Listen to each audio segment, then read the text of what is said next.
As the calendar flipped to October at midnight on 10/1, the U.S. federal government shut down. They've become something of a regular occurrence, with this shutdown being the fourth since 2013, not including two near misses in 2024.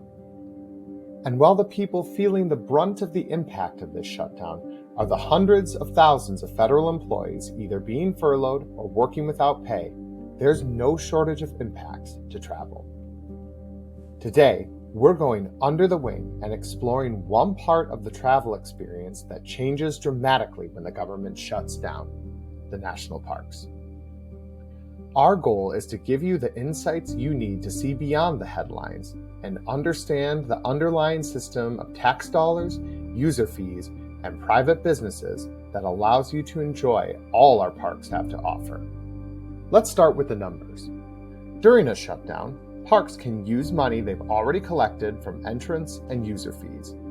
The Department of the Interior's Shutdown Contingency Plan allows these collected fees to be used for basic visitor services like collecting trash and cleaning restrooms, even during a shutdown.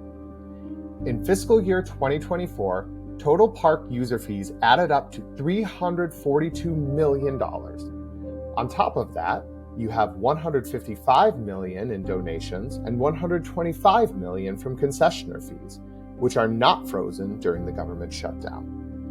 There's also nearly $583 million in mandatory appropriations from Congress for things like the Land and Water Conservation Fund that aren't impacted by the shutdown.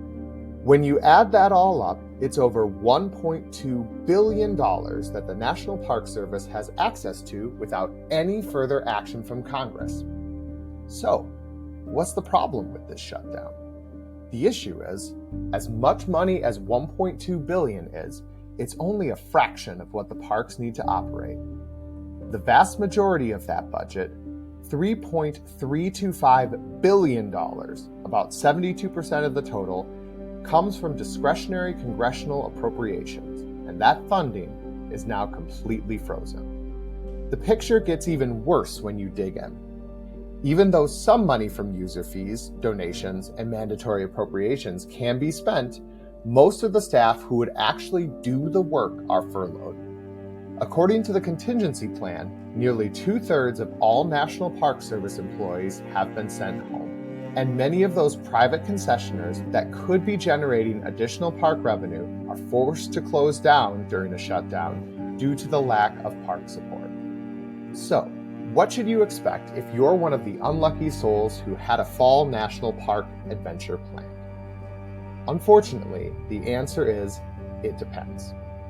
According to the contingency plan, park roads, lookouts, trails, and open-air memorials will generally be open, while staffed locations such as visitor centers will not. Essential safety services such as law enforcement and emergency operations will remain functional. If you're visiting a park that has enough user fees saved up, they'll try to keep campgrounds and restrooms open, and trash will be collected, but don't plan on much more in the way of services. If you watched our video on national park fees, you've already learned that 80% of park fees are required to stay in the park they were collected. So this will likely mean that more popular parks will be able to offer some limited services.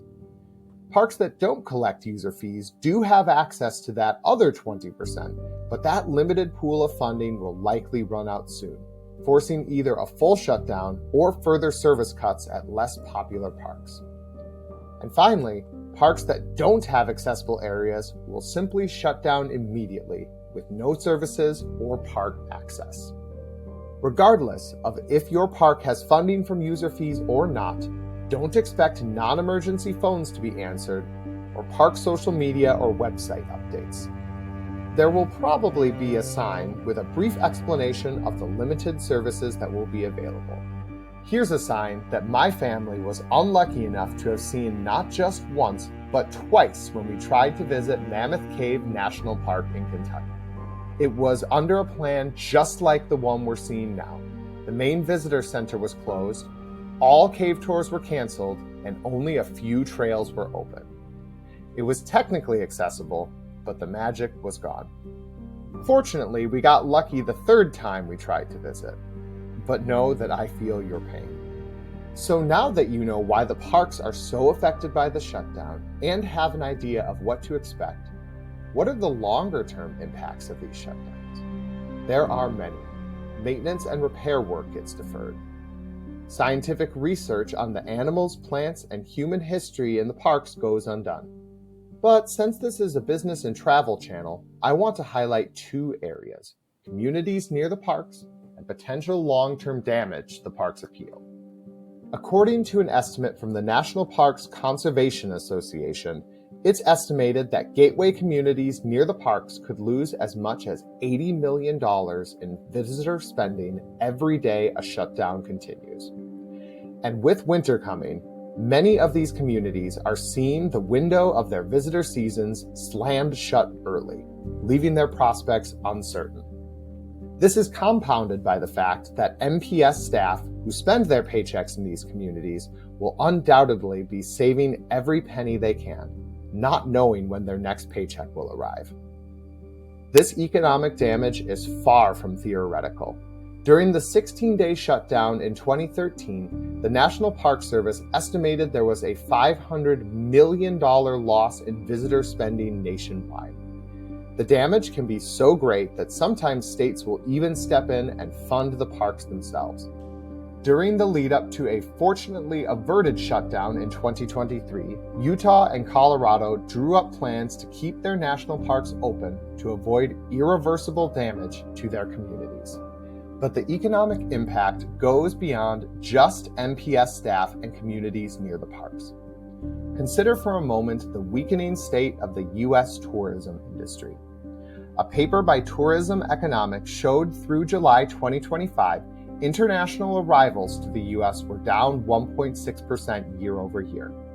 And a U.S. Travel Association study conducted by Euromonitor International shows the U.S. dropped to 17th place on a list of the globe's top 18 destinations, only beating out China. Of course, there are many reasons for this drop that have nothing to do with the government shutdown or the parks. But the national parks have long been recognized as a crown jewel in American tourism. The U.S. established the first national park in the world with Yellowstone in 1872, making the national park system an incredible brand asset for the United States. Repeated government shutdowns closing the parks against this backdrop of a general drop in travel to the United States threatens to scare off international travelers and the spending they bring for U.S.-based airlines, hotels, tour operators, restaurants, and other small businesses that rely on these visitors for their livelihood. Now that we've reached the end, I'd like to hear from you. Because this podcast is all about observing the hidden systems of travel, I'm curious what you're seeing. Are you visiting the national parks in October? Did a past shutdown change your travel plans? Let me know in the comments, and thanks for watching.